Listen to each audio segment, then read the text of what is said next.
While statewide races were not as contentious as that for Suffolk D.A., they brought some historic firsts for Massachusetts. In the Democratic Attorney General contest, Boston City Councilor Andrea Campbell defeated Attorney Shannon Liss-Reardon, making her the first black woman to ever win a primary contest for a statewide office in our state.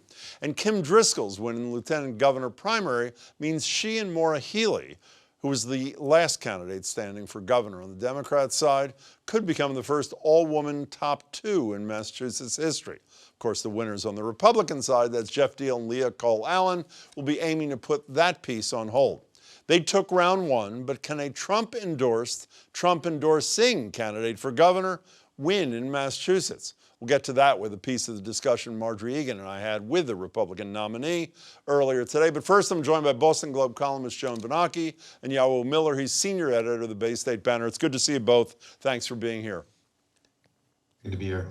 You know, I just spoke to Kevin Hayden, the newly, I guess you'd call it re-elected, but elected for a first term, I should say, a full first term as Suffolk D.A. And one of the things I said to him is, I said, my analysis was he had two jobs. One was to do the D.A. job, and two was to restore public trust in the guy who does the job, namely Kevin Hayden, after all the nightmares in this campaign. Joan, starting with you, I said, how do you do that? He agreed, and he said, I said, how do you do that? He said, by just putting my head down and doing the job well, or some such thing. Is that enough?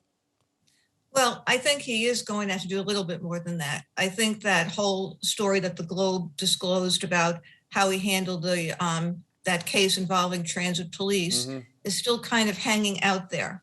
And what he has to show is that he can be tough on police. He promised that he would administer a fair justice system, and that means one where their police aren't treated in a special way. Yeah, well, was it enough for him just to do his job and hope that people take from that he's the guy to be trusted? Absolutely not. I mean, piggybacking on what Joan said, I think people would want to see, for instance, the unit that Rachel Rollins, his predecessor, had set up to prosecute cases of misconduct among public officials, including police. People would probably want to see that work continued. There's that, and then the question of whether his office actually leaked information to the Globe about two cases in which Ricardo Arroyo's name appeared in two sexual assault cases, which Arroyo's name appeared. Both of those cases involving minors. And I don't think to this point he has said that, he has checked and nobody from his office has accessed those files, whereas the Mayor Wu had said that. So, well, by the way, I asked him that question, and I said, have you asked your driver, Detective Williams, who was involved as a cop in the case itself back in either 2005 or 2007, I forget, and he said he hasn't asked him, he doesn't have to. And I asked if he was contemplating doing an independent investigation like Arroyo had suggested. He said no, but if there's an ethics charge filed, that would do it. Would an independent investigation not be the wisest thing for him to do quickly? Yawu first, right here. I think it would. It might go a long way to restoring public trust, but he could make one inquiry within his own office and just ask, has anybody accessed that file? Which is exactly what Mayor Wu did with the Boston police. If anybody accessed it, their login, their fingerprints would be on it. Yeah, quickly, Joan, how about you? I'm a little less committed on that one. I mean, finding the leaker, finding the source of the Globe story, that kind of opens, like a whole different can of worms, so to speak. I do think he has a trust issue that he has to, sort of address. I would say that handling and making sure that transit police case is investigated should be, and maybe doing something about that first assistant, Kevin Mullen, who apparently told someone that that he was grooming the case, or he had no appetite for the case. Let's move to the statewide races. If we came, Joan, was there a dominant theme you think last night, or were it just a collection of different stories? Well, I've been reading on Twitter and elsewhere that the dominant theme is that progressives had a tough night last night, and that it was it's only in Massachusetts would that really be the narrative, though. I mean, it's hard to not see Maura Healey as a progressive, or Andrea Campbell as a progressive, or, any of the Democrats who won. But I do see that as a theme out there. And it's true that in the DA's race, of course, it was very complicated with all the other things that were going on with the allegations against Arroyo. But I think even absent that, the voters wanted someone who wanted to keep people safe, not just keep a list of crimes they weren't going to prosecute. Is there, I'll tell you, Yawu, I thought the dominant theme, if there was one, is that not so many years after Shannon O'Brien was the only woman elected to statewide office in Massachusetts ever, if the Democrats, who were favored in all the offices, we don't know what's going to happen in all the races, were to win, the only male constitutional officer would be Bill Galvin as Secretary of State. That's a pretty big sea change, no?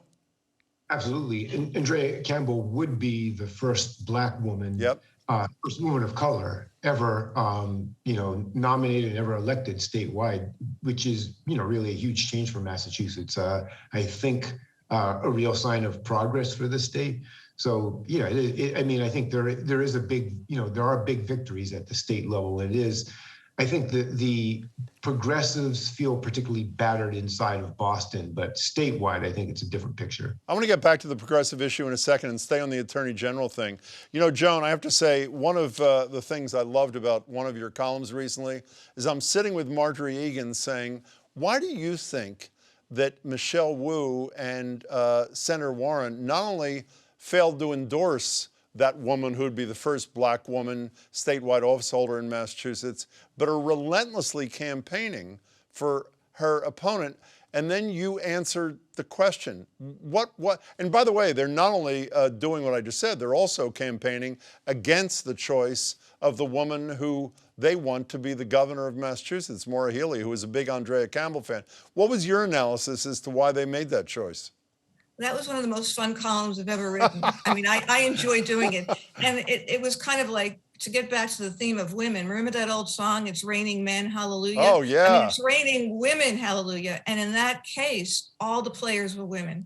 I mean, you had Wu and Warren and Kim Janey behind Shannon Liss Reardon, and you had Healey and Lydia Edwards and other women behind Andrea Campbell.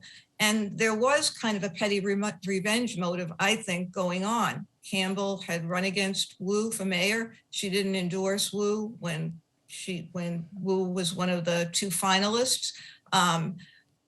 Elizabeth Warren was not endorsed either by Andrea Campbell. Campbell had endorsed Kamala Harris. So there was all kind of little counter themes going on. By the way, that was the Weather Girls who did that song. It just occurred to me as you were speaking, but go right ahead. One of the great songs ever. Go ahead. In the end, I mean, there were obviously winners and losers, but wow, to see women being the power players like that. I mean, I think that says a lot about Massachusetts. And if you don't take risks, you can't win, and sometimes you lose. Yawu, I want to stay on the revenge theme because it's one of my favorites just for a second. How does Campbell have a problem with Wu going forward? Does Healey have a problem with Wu going forward because of this Attorney General controversy? I think they absolutely have to work together. I do think, though, that in politics, if you seek an endorsement from somebody and they don't endorse you, and then they come to you for an endorsement and you give it to them, it might, a lot of people might interpret that as making you look weak, which is to say that, I don't have to endorse Michelle Wu in order to get her endorsement. I don't have to give her anything and she's going to give me something. I mean, so just to downplay the theme of revenge a bit, I mean, there's a practical consideration when you're making endorsements, receiving endorsements, not getting endorsements that if you look like somebody who just gives out endorsements like party favors, then people don't have to support you. There is a long-standing tradition of revenge in Massachusetts politics. There's also a long-standing tradition of you help me and I'll help you. Let's move to the governor's race for a second. As I mentioned, Jeff Diehl obviously beat Chris Doty, Joan Vennochi. And, one of the critical issues, I think, that is going to be faced nonstop for the next 9 weeks by Jeff Diehl is his relationship with Donald Trump. So Marjorie Egan and I asked I think, the obvious questions that I'm sure Jeff Deal knew coming. It's a rather long bite from our radio show today, but the first voice people will hear is Marjorie's, and then Representative Deal's, and then mine. Here's this back and forth about whether or not he thought the election was stolen in 2020. Here it is. Do you think Joe Biden won the election? Look, he was certified, obviously. Do you think President Biden won or not? He was certified. This is a yes or no question. Is Joe Biden, forget certification law, is he the legitimate president of the United States? He's the president right now. Was the election stolen from Donald Trump? Yes or no? Yes or no? I mean, it's a simple question. I felt that there was rigging going on, and it wasn't just ballots. Was it stolen from Donald Trump? You can't not answer that question for 9 weeks. Well, what is stolen? I mean, no, Jim, what is stolen? Should he be the president of the United States if... Look, the state certified it. Biden is the president. You know you're not answering. I mean, with all due respect, you're not answering the question. Well, I really don't understand the question. Was Joe Biden legitimately certified He's legitimately, in the 50 states? And yes, I think I answered so that. So he is the legitimate president yes. of the United States. Okay, fine. Yeah. Okay, so he's legitimate president of the United States. Joan Vennochi went on to say he'd support Donald Trump in 2024 should he choose to run, and that he was not responsible, he being Trump, for the insurrection. Can a candidate who I would argue on a lot of issues is not that much out of the Republican mainstream, he may be on Trump and he may be moderate Republican mainstream, and he may be as an anti-choice candidate, can he survive that kind of position on Trump? Well, this is why I'll never be a political consultant, because I would be telling him to pivot now. I mean, isn't the conventional wisdom that after you win your primary, you start to sort of reframe your message and you sort of head a little bit to the center? Maura Healey certainly is doing that. She did that, last night in her victory speech. But for whatever the reason, Deal is marching to a different drummer.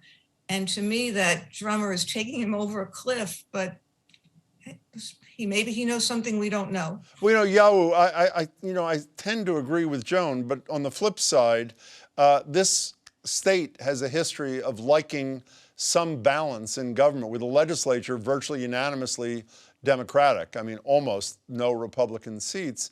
They like a little balance in the corner office. Is it likely that they could overlook? I mean, Trump is not popular here at all, needless to say, and abortion, the right to an abortion, is very popular here. Are those things that a candidate Deal can overcome, or no? I don't think so. I mean, Trump lost, by a landslide in Massachusetts. Republican presidential candidates generally do quite poorly here, throughout history. And I don't think there's been as much, enough has changed in Massachusetts in order for Deal to overcome that. I agree with Joan. I'm not sure what his end game is. If he were focused on winning, I think he would have pivoted and become more of the moderate that Republican that has traditionally won in Massachusetts.